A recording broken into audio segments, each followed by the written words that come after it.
Marketing is hard. But I'll tell you a little secret. It doesn't have to be. Let me point something out. You're listening to a podcast right now, and it's great. You love the host. You seek it out and download it. You listen to it while driving, working out, cooking, even going to the bathroom. Podcasts are a pretty close companion. And this is a podcast ad. Did I get your attention? You can reach great listeners like yourself with podcast advertising from Libsyn Ads. Choose from hundreds of top podcasts offering host endorsements, or run a pre-produced ad like this one across thousands of shows to reach your target audience and their favorite podcasts with Libsyn Ads. Go to libsynads.com, that's Libsyn, ads.com today.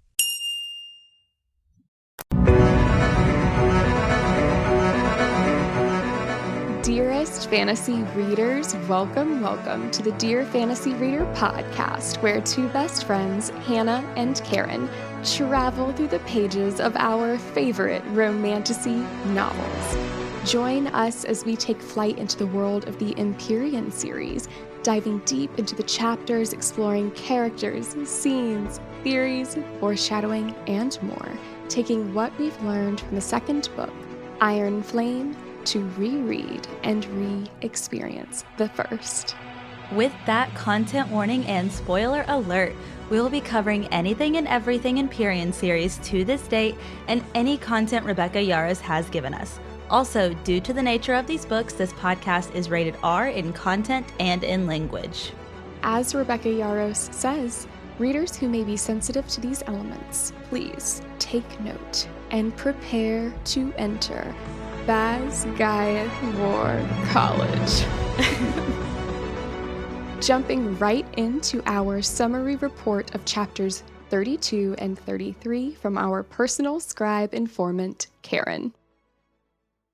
We left off with Violet doing something completely reckless and completely Violet. She walks the parapet. Yes, that parapet, barefoot and in a dress uniform at night. And why? Because she's finally ready to stop running from her feelings for Xaden. She finds him sitting out there alone on the anniversary of his father's execution while everyone else is celebrating. Violet doesn't hold back. She lays it all out for him, saying she knows he's scared. And she's scared too, but she is all in. Xaden tries to push her away at first, but she calls him out, asking him to stop pretending he doesn't want her, and he finally cracks. They clear up their jealousy, confirming that neither Imogen nor Dane are love interests for either of them. Thankfully. Sorry. Violet expresses that it is her turn to take care of him, and he takes her up to his room. Violet tells Xaden that she loves him, and the countdown begins. Wink, wink. They are working on number 6 when all of a sudden, Garrick starts banging on their door, declaring an emergency attack. Violet dresses in haste, and Xaden throws his flight jacket on her to keep her warm. They rush out to the courtyard in a panic, only to find out that it's a drill for the war games. Dane's father, Colonel Atos, reads out their hypothetical scenario for the final event of war games. The wards are falling. There has been an unprecedented, multi-level attack along the borders by drifts of Griffin riders, and several deaths have already been reported. Colonel Atos assigned Xaden and his hand-selected group to establish 4th Wing headquarters at Athben, an outpost outside of the wards. Xaden selects Violet, and this does not sit well with Dane. Dane accuses Xaden of intentionally separating Violet from her squad so that he can get revenge on her mother, but Violet stands her ground and chooses to go with Xaden, setting off for Athben. It's kind of like bittersweet. I want to cheer her on there, but I know what that leads to. Oh, Anyways, drum roll, Dragon Riders, as we are officially practicing healthy communication, emotional availability, and that thing Xaden does with his fingers. Oh my gosh. I had to. It was right there. Quick note, we have combined our standout moments and foreshadowing moments in this discussion and analysis section for this episode, so we won't have that separate at the end. It's all right here. So let's dive in to the parapet scene. Woo. So we start off, and Violet has this moment of realization that unlike the support that she had from her own family when Brennan died, Xaden has had no one to care for him. Yet, he's been caring for himself and the 107 other children from the moment that his father died. And she is determined to get to him, knowing what sort of state of mind that Garrick and Bodhi said he was in, dangerously stepping out onto the parapet. It is so fitting that we have circled right back to the parapet because this is where they first met. Yeah. Well, I love the symbolism and callback to how intense Violet's first time on the parapet was, a moment that changed the trajectory of her whole life and the first time that they met. Now under completely different circumstances, changing the trajectory of their relationship. How fitting. I love that. Yeah, same. And this whole scene is so great to me because it shows such mutual vulnerability between both of them. Violet doesn't just tell Xaden here that she is all in. She shows him. And it's a huge leap of faith, especially given how guarded he has been. And the way that she is so open and direct with Xaden here, confident in how she is reading all of the signs that we've been screaming at her, right, through all these episodes. It's finally clicking for her that he does care and he does want her. And he, Xaden, finally crumbles, admitting to her, because we know he has loved her and wanted her, but he admitted that he does want this. Oh my gosh. Oh, yes. And not even just admitting that he wants her, because he could have said that and still been against an official relationship. Right. But he's also all in and he wants it to be something real too. Yeah, like they've had these moments where they've both been vulnerable and both been open, but it's really just like never been at the same time. And this little set of chapters is kind of like their moments of bliss where they really feel like they're finally on the same page. Feels so Gilmore Girl. Yeah. Have you watched Gilmore Girls? I just keep seeing. I have not. I never get half your references. I know. I've been rewatching Gilmore Girls and characters that are supposed to be together but never on the same page. And he literally says, I'm all in. I have allowed myself, the last episodes, we've been like, oh, that's so sad. That's coming up.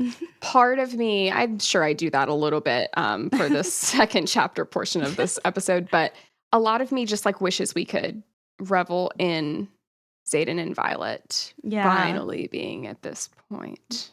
I'm trying. Yeah, right. Okay, so then we get this really healthy conversation about both of them being jealous, which has been a very common theme for both point of views that we've gotten from them. So Violet over Imogen, who she finds out actually has eyes for Garrick, and Xaden over Dane. And Xaden, makes a comment implying that he's wondered if Dane would be a better fit for Violet than he would. No, Xaden. No, Xaden. Dane would not have been a better fit for her because he doesn't see her as an equal. He doesn't respect her. He has no faith or trust in her. And like we've said, we've hardly seen a true friendship between the two of them because ever since Violet got to Basgiath, he's had no faith in her. He's also crossed all of her boundaries. I could go on and on. Yeah, we could. I'm going to divert because we could go on and on. I do really love to see the jealous side of Xaden, though. So I wouldn't hate it if the Halden theory we've mentioned a couple times for Onyx Storm was true, and we got to see more of that. not in like a love triangle way, because there's no way that Violet is entertaining anyone else, but just enough to really get to see Xaden be jealous. It's attractive on him, actually. Oh, yeah. I think so, too. And I don't think Dane's earned the jealousy. Like, it's not warranted for Xaden to be jealous over Dane. And so I kind of hope we see that in the upcoming book. Mm-hmm. And there's, like, room for Rebecca to explore those tensions without, like, actually undermining their relationship.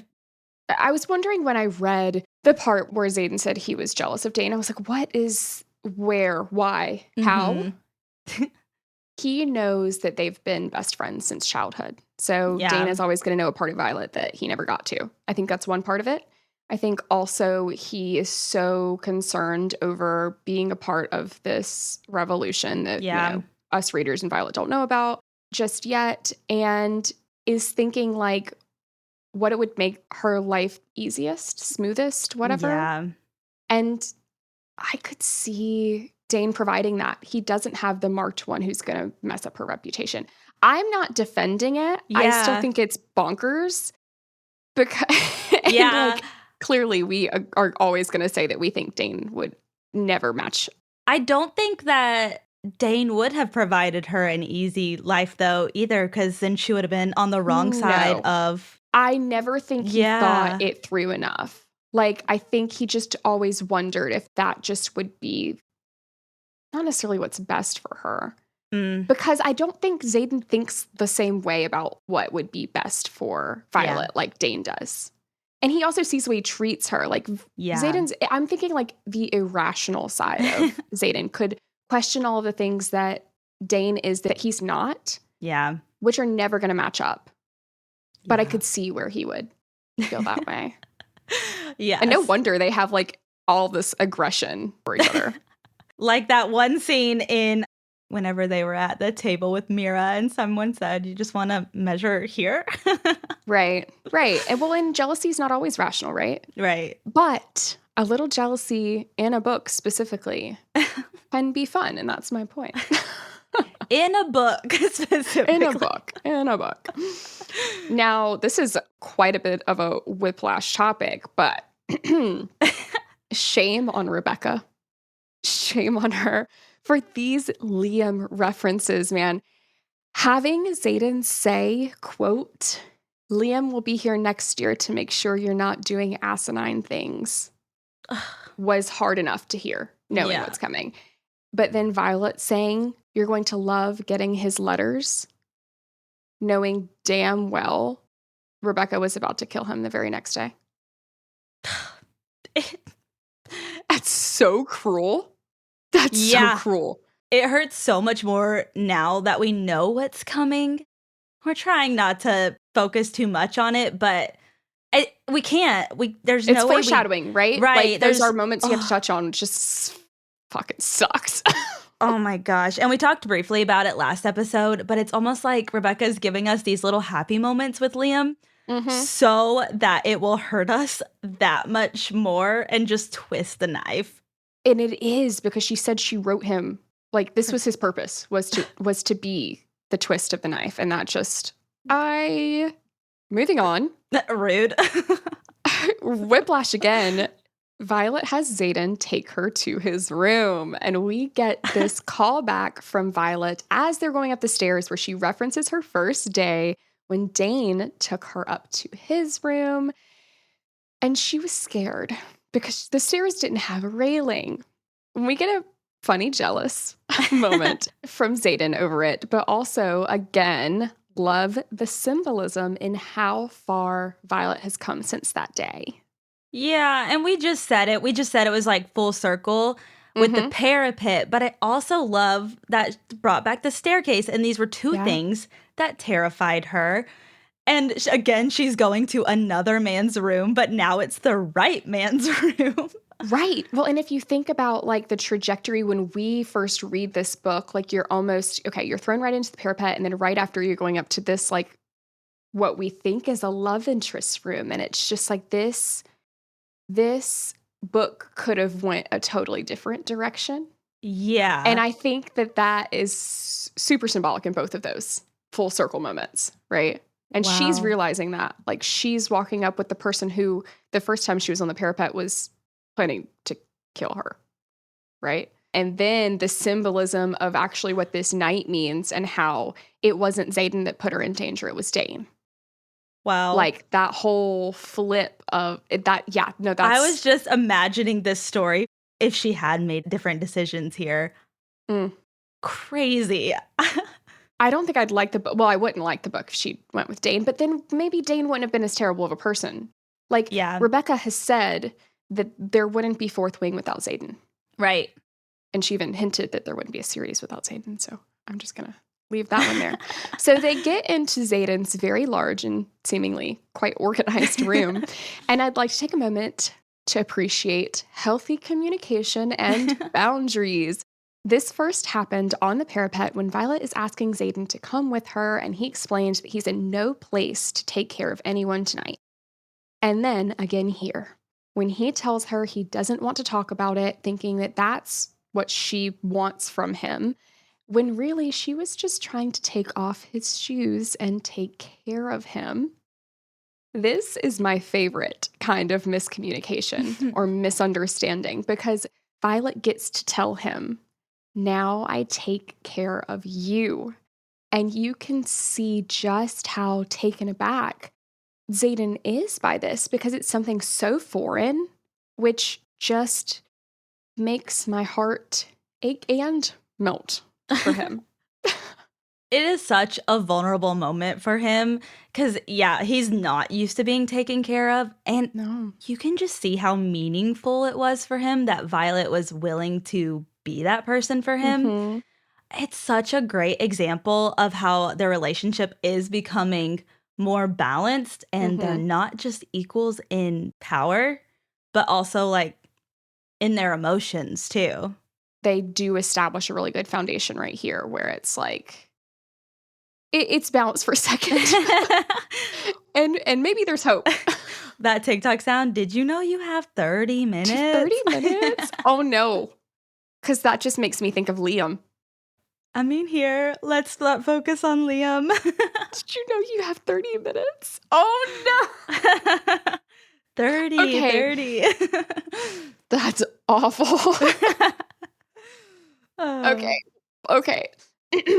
Back in Xaden's room, there's this strange moment that I have to talk about here where Violet is taking off his boots to put them in the armoire, but Xaden blurts out, "You can just leave them there," implying there is something in that closet, I guess, that he doesn't want her to see. And I'm wondering if there were stolen daggers in there.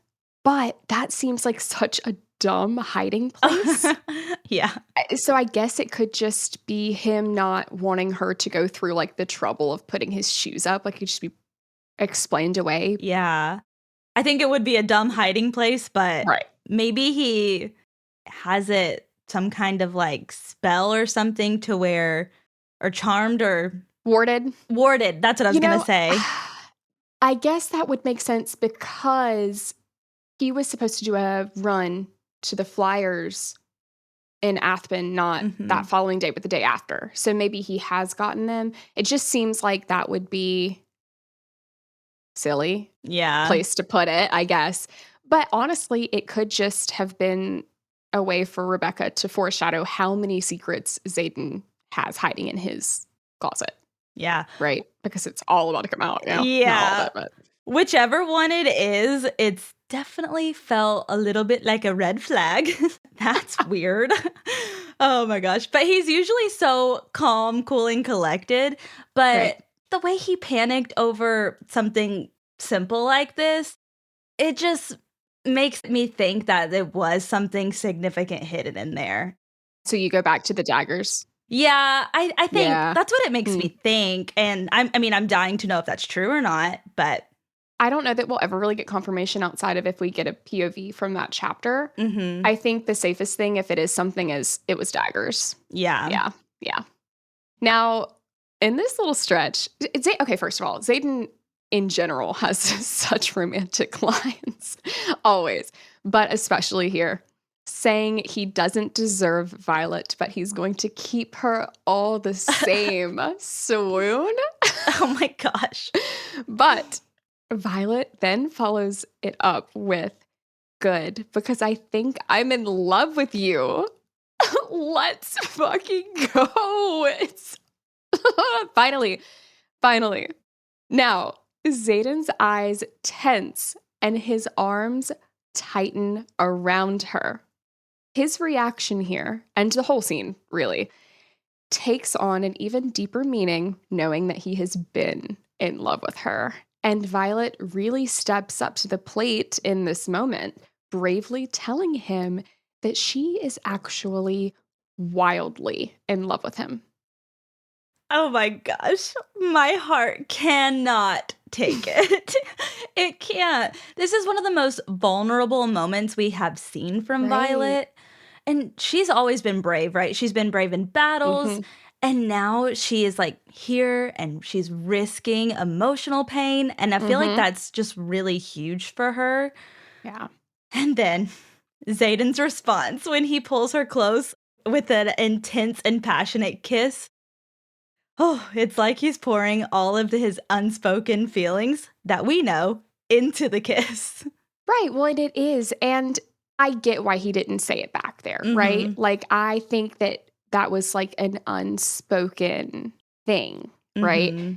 The progression, though, of Violet's thoughts from the moment that she calls herself his to Garrick and Bodhi to this moment, it's really nice to read, right? And I love to see how emotionally aware she is. Finally. And this is the set of chapters that really shifts in. Oh, yeah. But I think it was probably quite fast for him. I think she was in denial herself and finally opened the floodgates. But it took her forever to get to this point. Yeah. And I think that explains a little bit why, like, he was still cautious. Yeah. Because we know he loves her and he takes a long time to say it. But if we think about, like, his hesitancy here, it's understandable. And then, like, shit hits the fan. Yeah. Like, no wonder he's, like, guarding it after how she reacts. And I think both of them were in the right. Yeah. We'll get there when we get to those chapters. But here I could see for sure why he didn't. And he could have been holding it back just because he wouldn't want it to seem like he's just saying it because she said it. Or saying it before she knew more of the things that he hadn't said. I think that's most likely. I think the fact that he didn't say it, but that he did fall first is so much better because it's the opposite of what we are led to think on the first read. Right. That Xaden is the one that has been in denial this whole time, but nope. Nope, it was Violet. Do you remember the conversation we had when we were speculating on who really fell first before we got Xaden's chapter 27? Yeah. I think that you said that you thought Xaden fell harder, but maybe not first, or vice versa. And I said, what if he fell first and harder? Yeah. I think we got first and harder. Yeah, I so think we did. Yeah. He fell hard, but he needed to know how she felt for him too before he could really allow himself to open up to it. Right.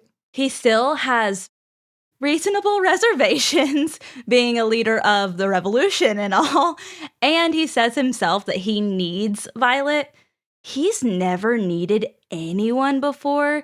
So he's also trying to navigate those feelings. So I get why he takes so long telling her, but his reaction here and using physical intimacy to communicate, it just really says everything he needs to at this point. Precisely. Which leads us to several moments throughout this spicy scene that we have to talk about. First, when Violet yells out, I'm going to see if I can say this without turning red.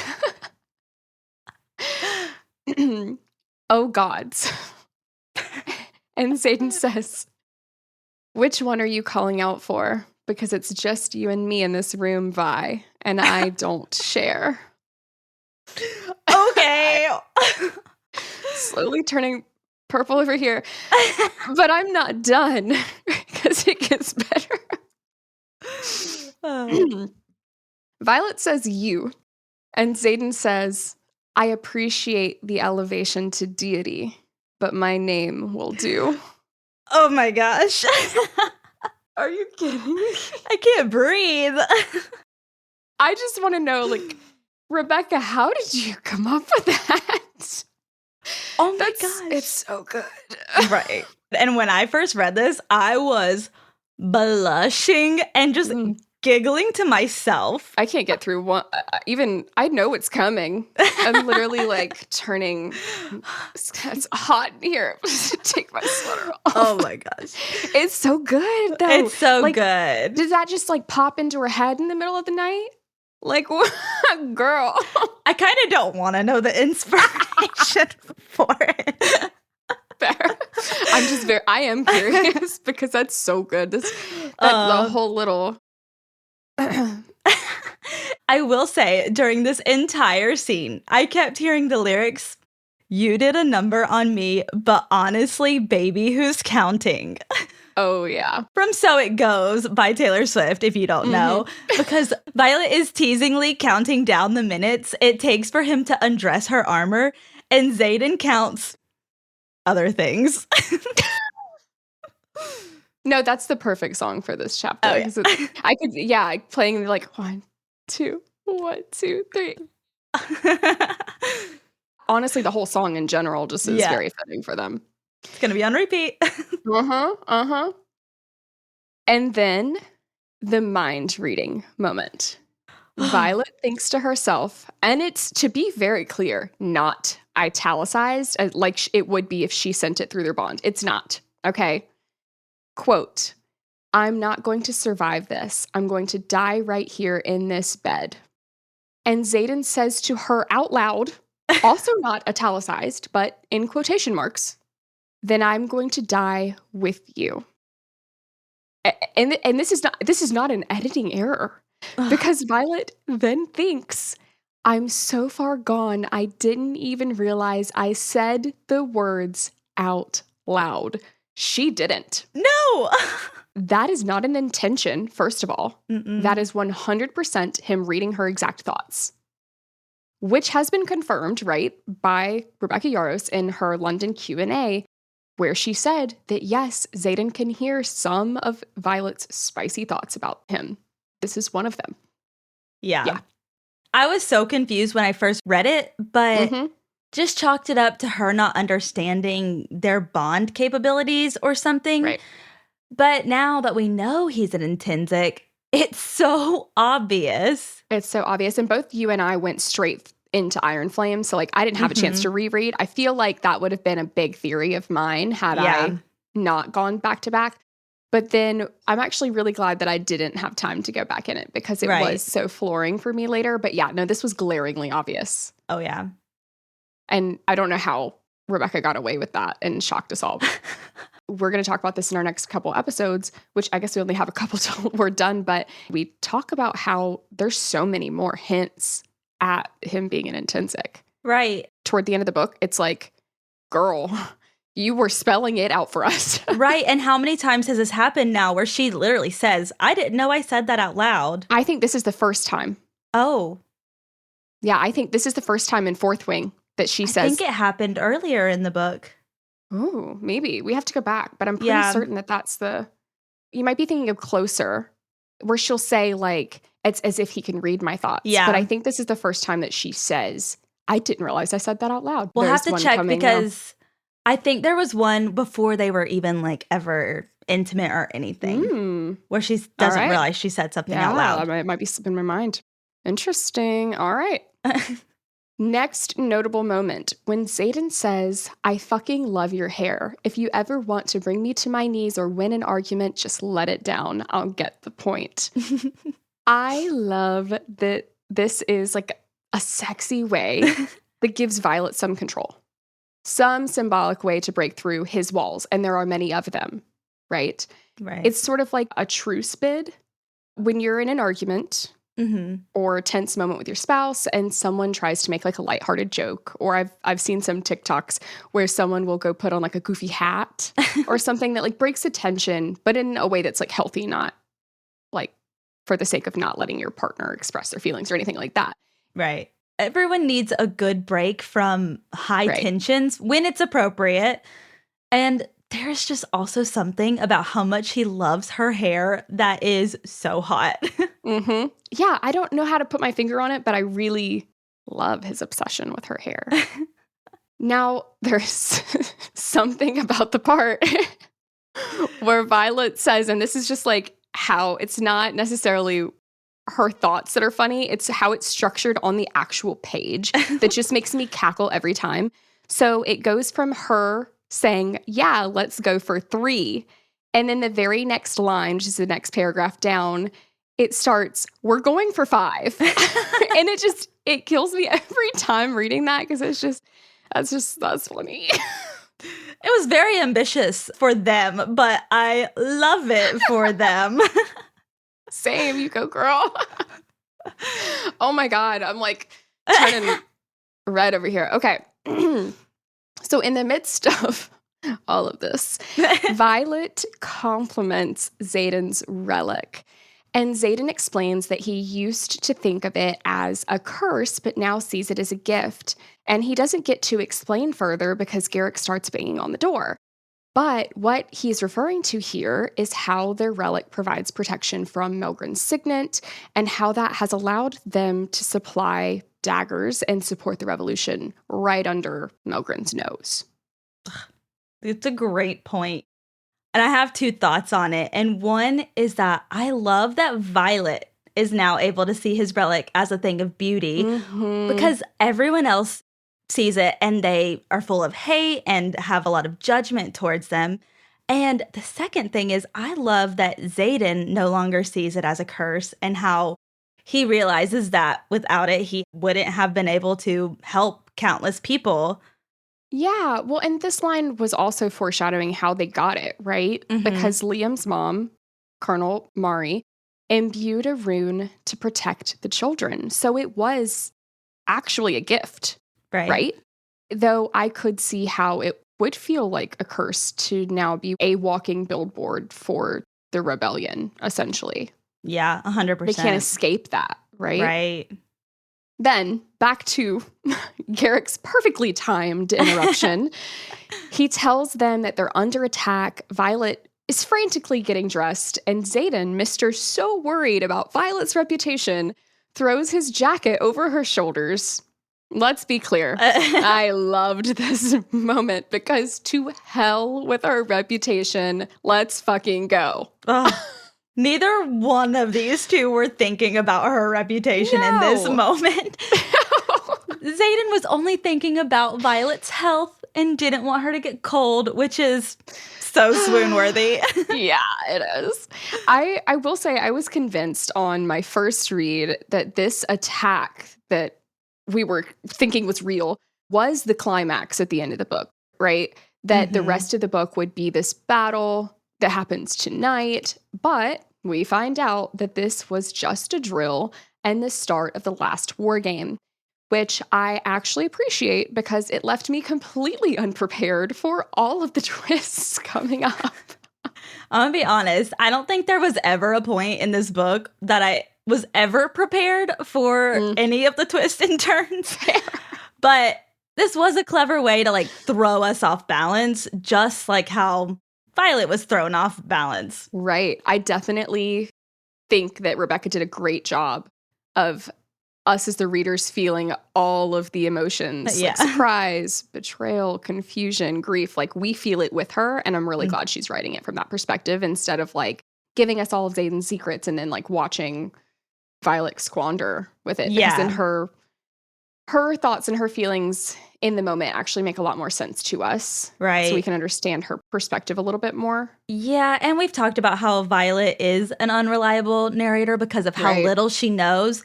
But that is important for this kind of book because we're learning with her.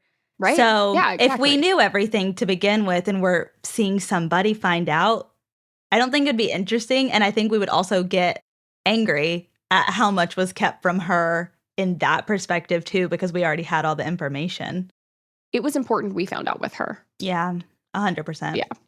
So Violet meets up with her squad at the mandatory formation, and we find out that Liam was also off gallivanting about, as his cheeks turned pink when Violet asked if he had had a good night.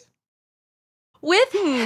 I thought maybe Jasenia, but I also can't see Jasenia having casual sex with anyone, just from what we've learned about her so far. Maybe it wasn't casual. Oh no! I don't know. Maybe it was someone else that was casual. I'm just glad that he had a good last night. Why would you say that? Do you know you have 30 minutes? Oh my gosh. Oh my God. I feel like I'm going to hell for that. That's so bad. Okay. So this convo with Ree here is so fun to read, where she is interrogating Violet over whose flight jacket it is. They go back and forth with Ree narrowing all of the patches down to Xaden as the only possibility. Clearly. Yeah, she totally knew without Violet telling her, but I love that Violet finally got to tell her new and better bestie, sorry, not sorry, Dane, all about her and Xaden. I also loved how Rhiannon responded by saying, damn, I wish someone made me shatter windows. Yeah. That was such a good bestie line, too. And then, as Dane approaches, she puts her arm around Violet to cover the patches on the jacket. This is such a girl's girl move. Rhiannon is the ultimate girl's girl. She is. She doesn't just do it once. She does it twice. Yeah. And I love her for it very much. I do want to note that Liam overheard Ree comment on the jacket, and his head snapped in Violet's direction. At first, I was wondering why he was so surprised and kind of chalked it up to just him not knowing that Violet had started seeing Xaden again and that she had been with him right before this, right? Like that night. But I read ahead this week and remembered that later the same day, Liam essentially warns Violet about Xaden, saying he knows where his priorities are and saying that she was in over her head.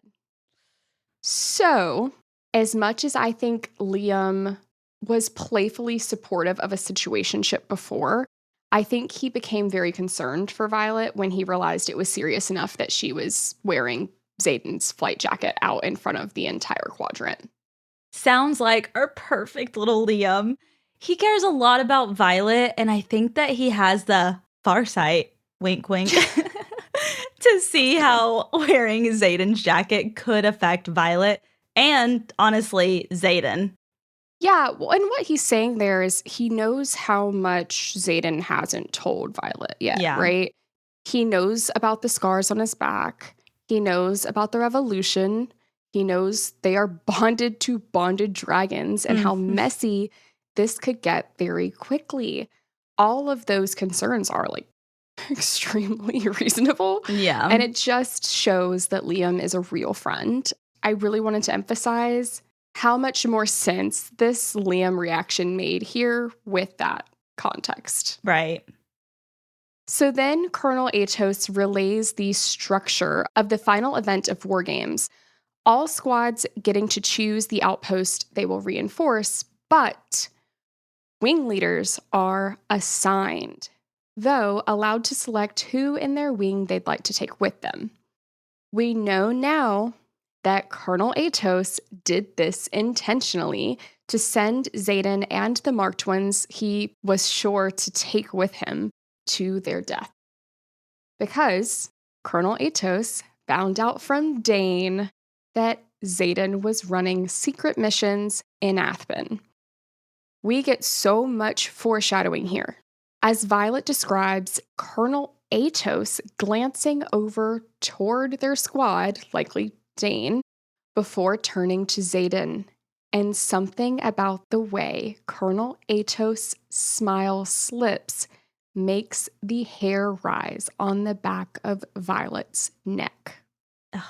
She's known him all her life, and something that Mhm. he did made her so creeped out that the hair stood on the back of her neck. Oh, it's a chills moment whenever you think about that. Right. On my first read, I thought this was weird because Basquiat is so intense and needlessly cruel. So I Mhm. thought that not allowing cadets to sleep and sending them out could have been a part of that until you see how the groups were split. Yeah. And that's how I knew it was something deeper. But I don't think I could have ever guessed how much deeper that this War Games would go. No. And I'm kind of glad because I was thrown for a loop. And I Yeah. like to be thrown for a loop. But this was a very cruel loop. Which again does go back to what you just said about it being like a cruel quadrant, right? Like Yeah. they're literally a war college. But I guess like in other books, they don't have to be that dangerous. Rebecca Right. just is like death everywhere you look, you know? So the squad has 30 minutes to change into their flight gear and meet out on the flight field where Violet finds Andarna and her new saddle-like vest that Xaden had made so that she could hook to Terran's saddle when they fly long distances. Great timing, first of all. Yeah. But also, as Violet puts it, just another reason to adore Xaden. I'm Snap, right. snap, snap, snap, snap, snaps. Right there with you. Oh, adoring Xaden. And I love that Xaden did this for Violet because we all know how important Andarna is to her, which of course made it questionable why they would take Andarna with them outside of the wards. But there was a condition that she has to hide if they take enemy fire. And as Taryn explained, no one tells dragons what they can and cannot do, even Feathertails. Right. Maybe especially Feathertails. Especially sassy Feathertails. Well, and as we know, Andarna is always going to be where Violet needs her. And that is very much so the case for Athman. Wonder if she saw that coming. Wonder if she could see the future a little. Huh. What a thought. What a thought. What an interesting theory that we've never discussed before. Okay. So Xaden approaches as Second Squad is about to take flight and tells Violet that she, Liam, and Imogen are all going with him. Dane, of course, is pissed. And if we are right about him stealing her memory earlier in the night, this would mean that Dane is especially freshly pissed at Xaden because he knows that he has done something traitorous. Though he does not know, supposedly, if we take him for his word in Iron Flame, what his dad's plan is. I'm going to say that he didn't know, but still explains. To give him the slightest bit of credit here, if that's the case and he didn't know, it was absolutely unsafe of an idea to take Vi outside of the borders. Yeah. So he's got a point there. And Dane has even more reason than ever to not trust Xaden. True. Well, Athman included, I think, just as like the icing on the top, but Xaden did want to kill her. This does look awfully suspicious for Xaden. It does. So I can see why Dane makes the assumptions that he does here.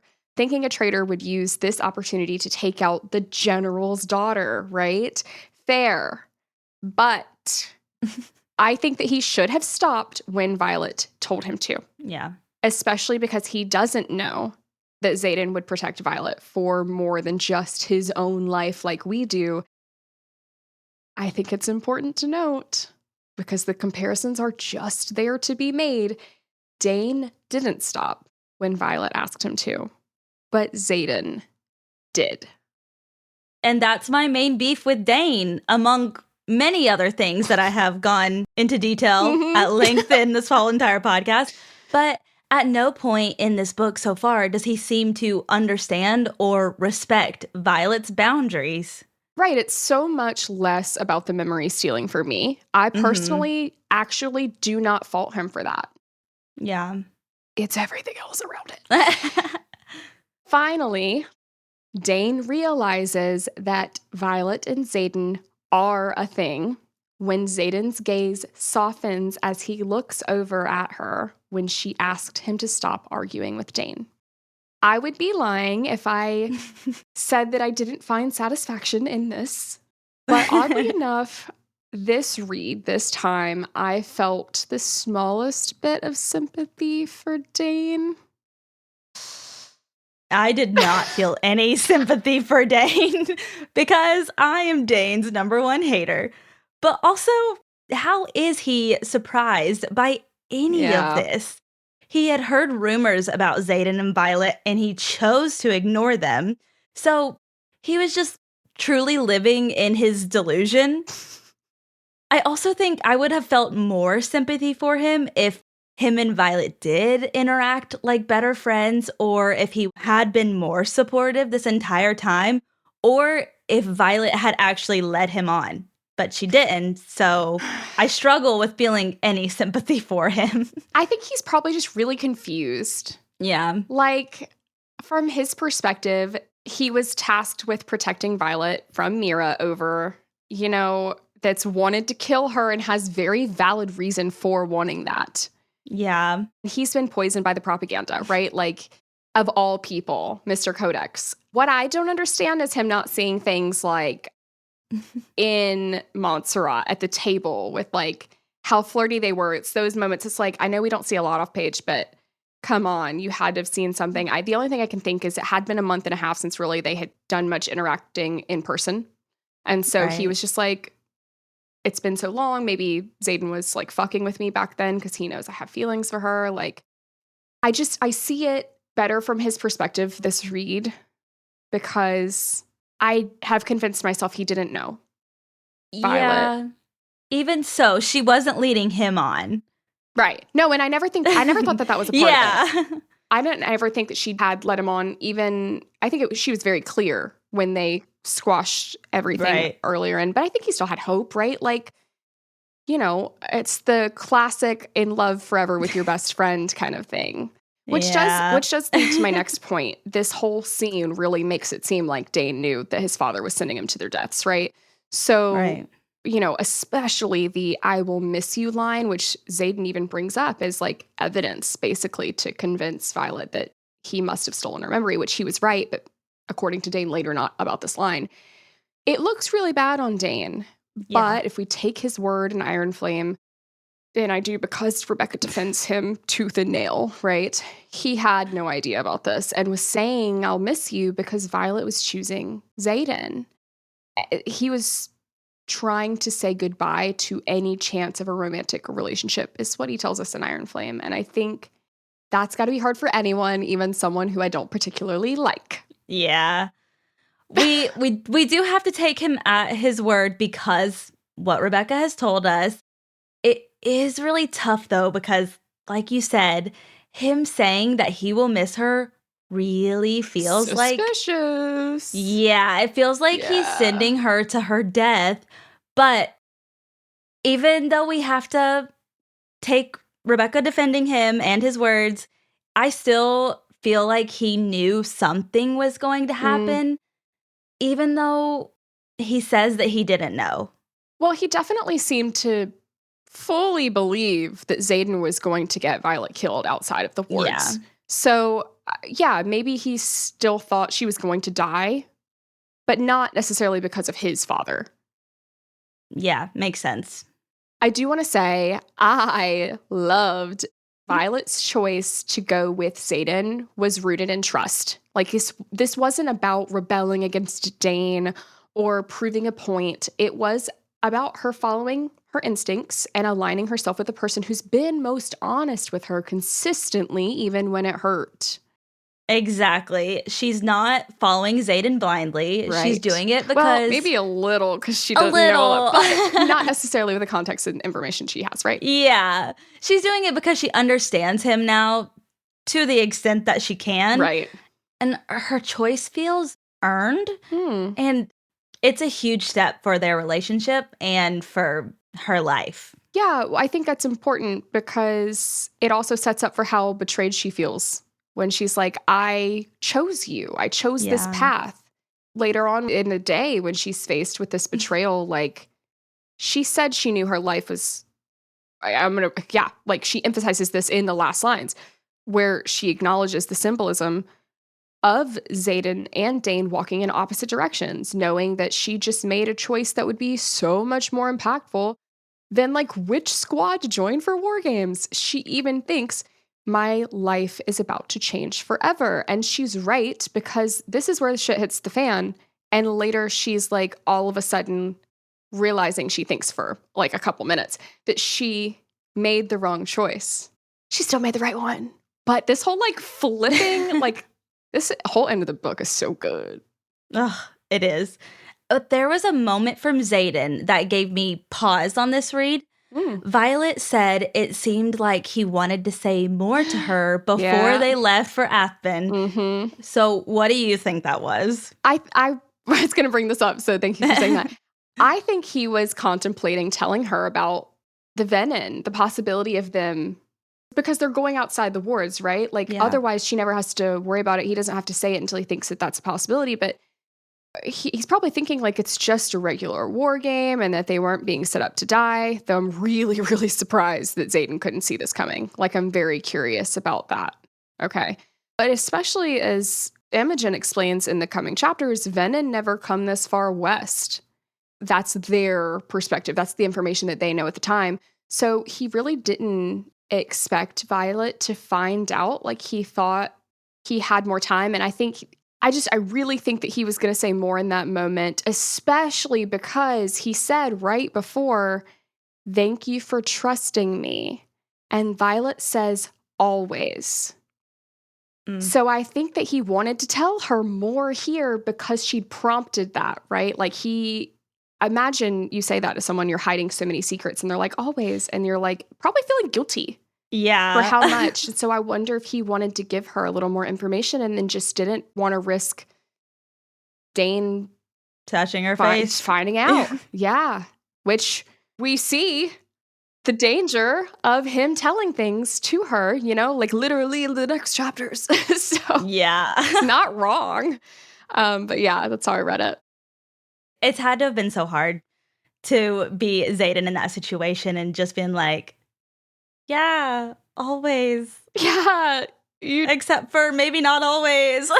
Well, and I wonder if that leads him to question, like, does she really love me if she doesn't really know me? And he said that to her earlier in the book, right? That's a fair fear for him because, I mean, Iron Flame, where she is struggling because she doesn't know everything. Which is such a pickle, right? Because he can't technically tell her because we see what happens. But then, like, from Violet's perspective, and of course us, the readers, we're just like, just fucking tell her. Like, god dang. She needs to know. So, all right. It's just like the closing thought for this episode. How many fucking times is Xaden going to say that Violet will be the death of him? The answer is too many to not question if he's actually going to die at the end of the series. I noticed this too. And I honestly don't know how I would be able to survive that kind of ending. Nope. Especially if his death ended up being the result of anything to do with Violet at all. In relation at all. I was feeling so confident that this series would not end like that. But between this and the gravity thing, and how gravity is the number one thing that'll kill writers, and like how that is so consistent, it's starting to make me question my sanity. Yeah, and you have said boycott series.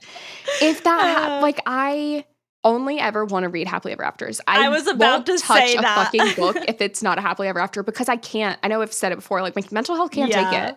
Because why would you set yourself up for that kind of heartbreak? I might not have even picked up this book had I known about Liam.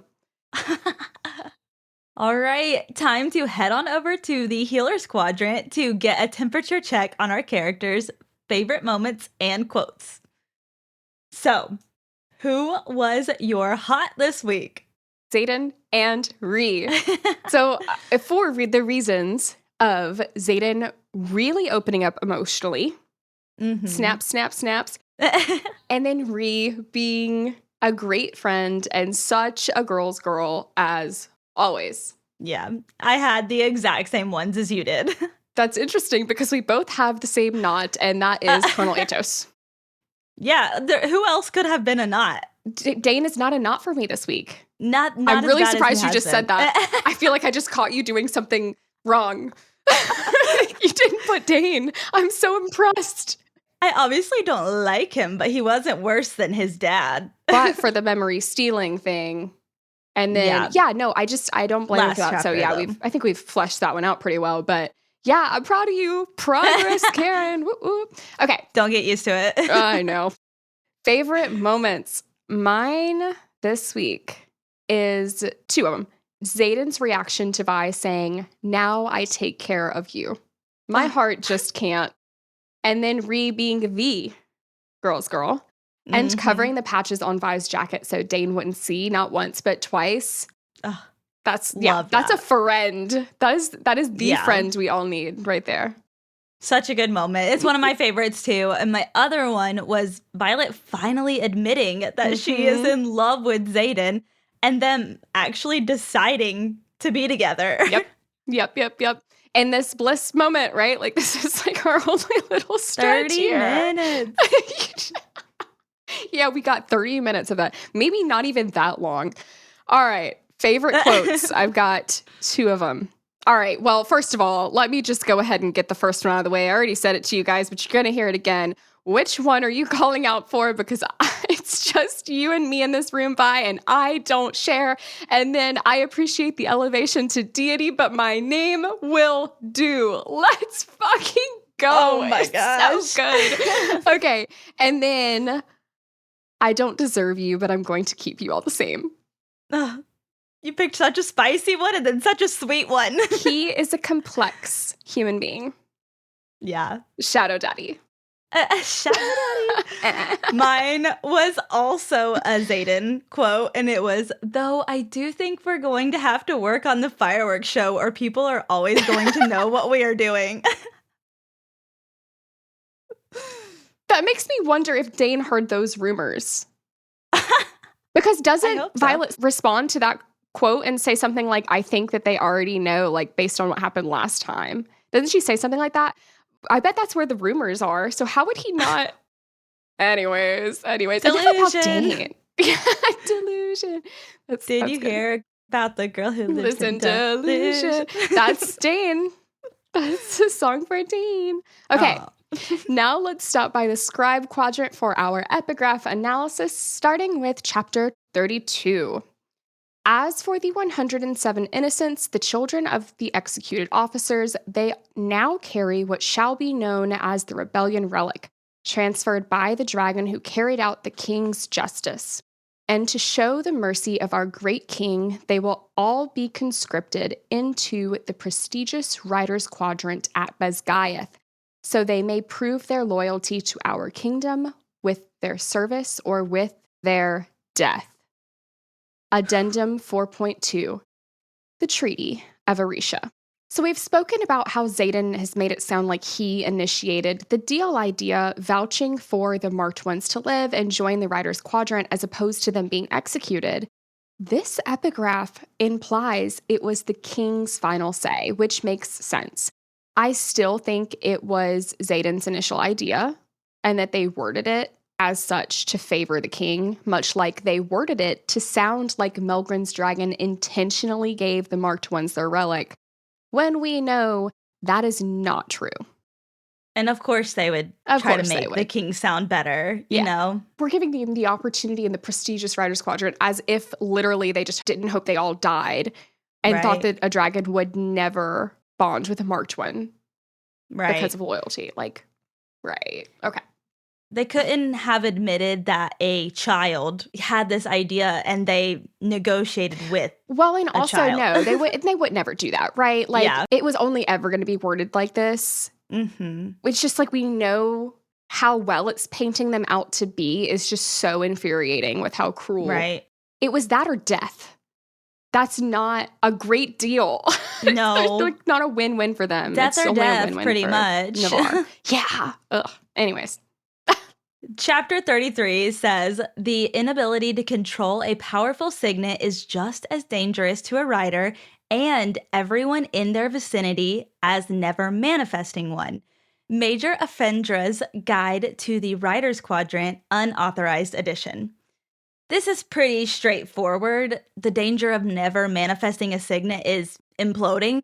Right. So saying that not being able to control a powerful signet, like Violet's, could lead to burnout really fast and or killing people around you, which is why Professor Carr took Violet far away to train. Far away. Yeah. And since there were no Dane touchy moments, and I think it's safe to say there won't be any more of those, and no Scout prickle moments, that wraps up chapters 32 and 33. Thank you so much for listening, and don't forget to join us for our next episode where we will deep dive into chapters 34 and 35. If you are looking for ways to support us so we can continue to make high-quality content, please leave us a review, check out our Patreon, give us a follow over on socials, and share to all of your Fourth Wing friends. As always, we encourage you to email us all of your thoughts, theories, and suggestions. Drop them below if you are watching on YouTube or join us over on Discord. Until next time, dearest fantasy readers, prepare yourselves to find out that Venin are in fact real, and Xaden has so many secrets as we continue our journey through the Empyrean series.